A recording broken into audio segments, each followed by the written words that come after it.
When my son-in-law told me I wasn't welcome at my own daughter's baby shower, I smiled, shook his hand, and drove home. 3 days later, I stopped the automatic transfer that had been paying their mortgage for 4 years. That was the easy part. What came next I still think about every morning over my first cup of coffee, the way you replay a chess move that finally worked. Let me back up. My daughter is 34 years old. She has her mother's laugh and her grandmother's stubbornness, and for the first 6 years of her marriage, I told myself those were the reasons she was difficult to reach. Busy. That's what I told people at my Wednesday night card game when they asked how she was doing.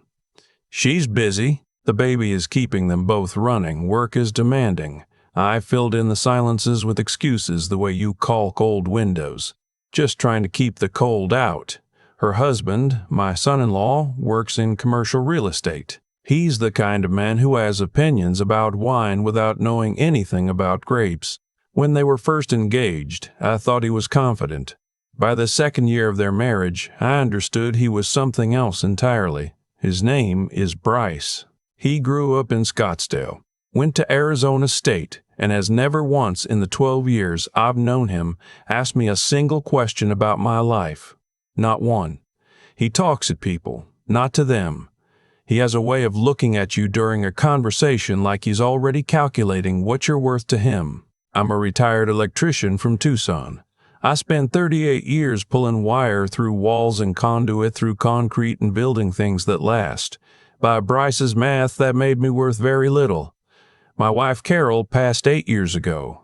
Pancreatic cancer, 4 months from diagnosis to the end. She was the one who kept the peace in our family, who could walk into a room full of tension and somehow make everyone feel seen. After she died, I think my daughter didn't know quite how to love me without her mother there as the interpreter. And Bryce, sensing that distance, widened it every chance he got.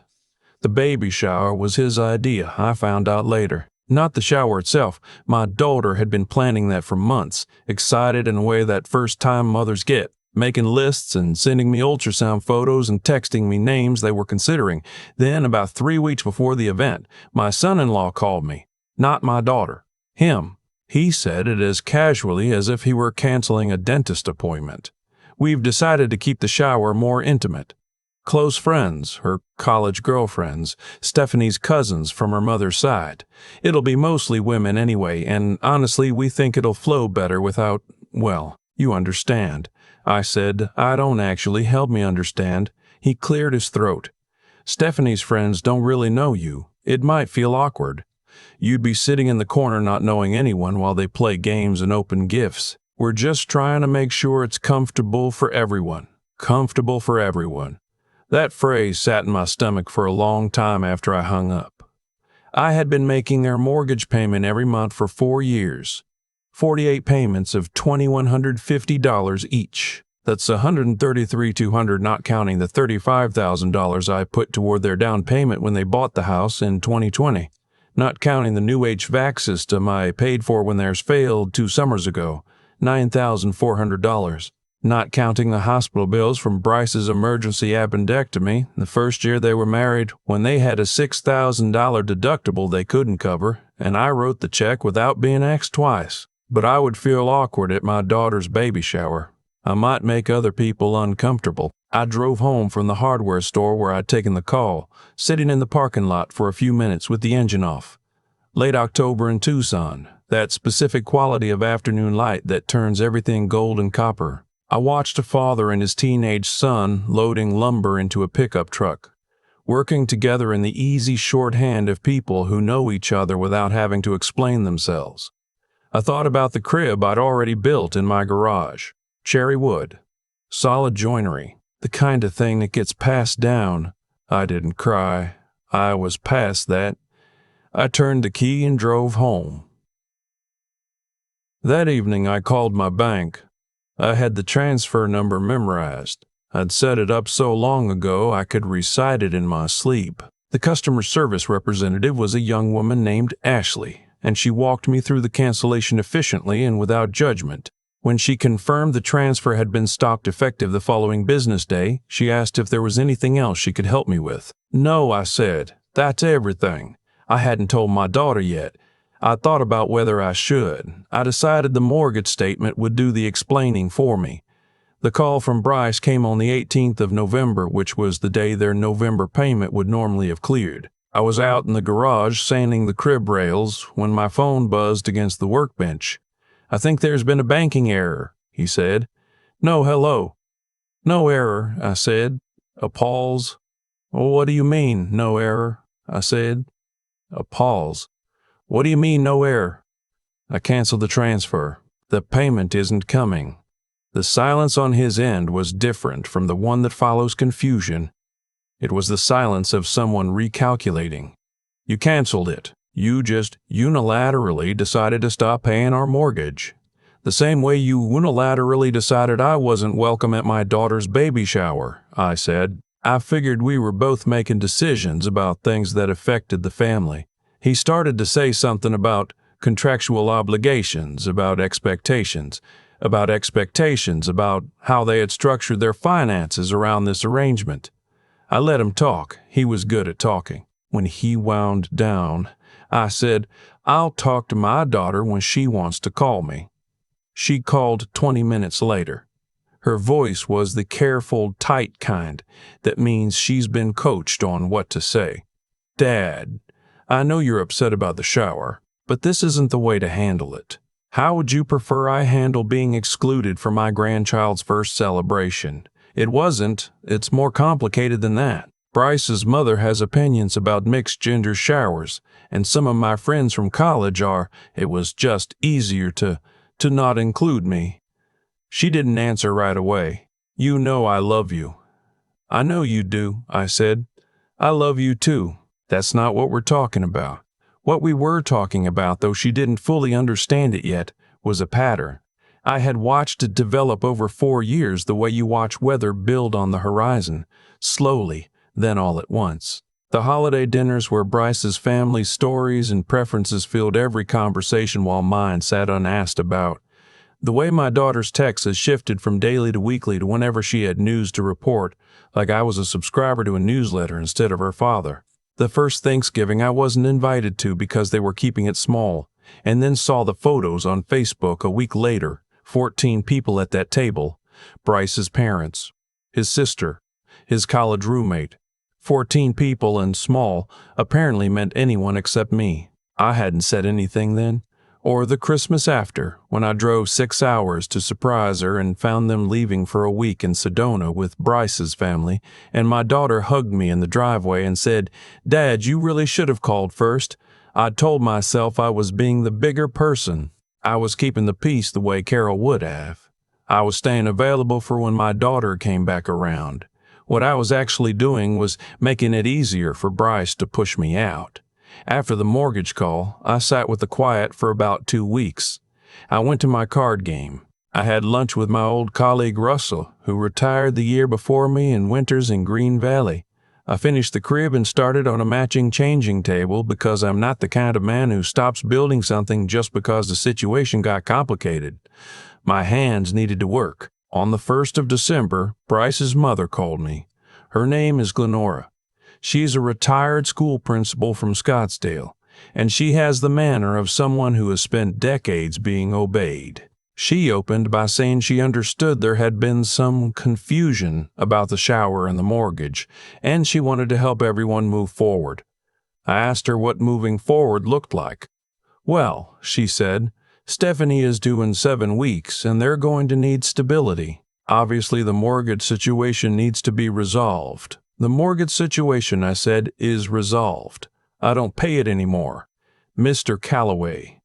She said my last name the way people say it when they want you to feel like a problem to be managed. "I understand you're hurt, but surely you can see that punishing your daughter for a social decision isn't the mature response. Here's what I knew about Glenora that she didn't know I knew. 3 years earlier, my daughter had cried on the phone to me for 45 minutes about something Glenora had said at Easter dinner. Something about how my daughter's background and people had different values around family. My daughter had grown up in a split level in Tucson with a father who worked with his hands and a mother who taught third grade in a backyard with a lemon tree and a tire swing. Glenora had made her feel, in the careful way that certain kinds of people specialize in, that this background was a deficiency. I had told my daughter at the time that some people confuse taste with worth, that the size of someone's dining room doesn't measure the size of their heart. My nephew, and then gone back to her life and let it continue. Now Glenora was calling me to suggest I was the immature one. "Glenora," I said, "with respect, I'm going to need you to stay out of this. This is between me and my daughter." She said she was only trying to help. I said I appreciated that and ended the call. What I did next, I planned carefully. I'm not an impulsive man. I spent 38 years in a trade where impulsive gets people killed. You measure twice. You check your work. You think through consequences before you touch a live wire. So I spent 2 weeks thinking it through. My daughter was throwing a holiday dinner party on the 20th of December. I knew because she'd posted it on Facebook. 14 people, the same charm circle, heavy on Bryce's family and light on mine. I was not invited. I found this out the way I'd been finding out a lot of things lately. Social media, the modern method of being publicly excluded. I spent those 2 weeks putting together a folder. Bank statements going back 4 years, highlighting every transfer. The canceled check from the down payment, the HVAC invoice, the hospital bill with my name in the payment field. All of it printed, organized by date, copied 12 times because I'd counted 14 guests and assumed 2 of them were Bryce's parents, who already knew the situation. The remaining 12 deserved the context. On the evening of the 20th, I dressed in my good sport coat, the charcoal one I'd bought for Carol's memorial service and worn exactly twice since. I drove to my daughter's house in the Midvale Park neighborhood, the one with the mature mesquite trees on the street and the decorative rock landscaping I'd helped Bryce price out the summer they moved in. The lights were warm inside. I could see movement through the front window, people with wine glasses, the performance of a perfect evening. I knocked. My daughter opened the door. The expression on her face went through 4 different things in about 2 seconds. Surprise, confusion, something that might have been guilt, and then the practiced composure she developed from years of managing her husband's social world. "Dad, what are you? You should have called. I'd like to come in for a moment," I said. "I won't stay long." Bryce appeared behind her. His jaw tightened the way it does when something is happening that he didn't schedule. "This isn't a good time." "I know," I said. "I tried the good times. They kept filling up." I had not raised my voice. I was not going to. I stepped gently past my daughter into the entryway because this was still the house my money had helped purchase, and I wanted to remember that clearly. In the living room, 11 people looked up from their conversations. Bryce's parents, his sister and her husband, friends of theirs I recognized from photos, people who had eaten dinners funded partly by my retirement savings without knowing it. I opened my briefcase, the same one I'd carried to job sites for 20 years, and I set a packet of documents on the entryway table where their coats were piled. "I'm not here to make a scene," I said, to the room as much as to my daughter. "I'm here because there's context that some of you should have regarding the kind of family support that's been keeping this household running." Glenora from the couch said, "This is wildly inappropriate. So is telling a man he's not welcome at his grandchild's first celebration," I said pleasantly. "After he's put $150,000 into the roof over that grandchild's head." The room went quiet in the specific way that rooms go quiet when a number is said out loud. I set a packet at each occupied seat, walking around the room with the same calm I'd use running conduit in a crawl space. Methodical. Unhurried. My daughter stood in the entryway with her hand over her mouth. Bryce followed me around the room saying my name in an escalating whisper, and I smiled at him each time the way you smile at a problem you've already solved. 4 years of mortgage payments, I said, to no one in particular and everyone in general, plus the down payment, plus the HVAC, plus the medical bills. It's all in there, dated. Documented. One of the women near the window, someone I didn't recognize, was already reading the first page. She looked up at Bryce with an expression I won't forget. Bryce's father, a man named Howard, who had always been cordial enough to my face, set down his wine glass. "Son," he said quietly, "what is this?" "It's not what it looks like," Bryce started. "It's exactly what it looks like," I said, and for the first time there was something in my voice that wasn't perfectly calm, something with 38 years of patience behind it finally done. "It's a father who paid for your son's lifestyle while your son's wife kept her father out of family events. That's what it is." My daughter had started crying. Quietly, the way she's cried since she was small, without making it about herself. That nearly broke me, but I had not come this far to stop it nearly. I looked at her directly. "I love you," I said. "This isn't about punishing you. This is about telling the truth in a room where the truth has been missing for a long time." I picked up my briefcase. I shook Bryce's father's hand because he'd done nothing wrong. I nodded to the room, and I walked out of the house that my money had helped build and to the December night, which in Tucson is cool and clear and smells like creosote after rain. I drove home. I poured 2 fingers of Bolite bourbon, which I'd been saving for an occasion that seemed worth it. I sat in my recliner. On the mantel, Carol's photo. Next to it, the first ultrasound my daughter had sent me, taped to a square of cardboard because I'd wanted to put it somewhere I could see it. I raised my glass to both of them. The calls came over the next 3 days in waves.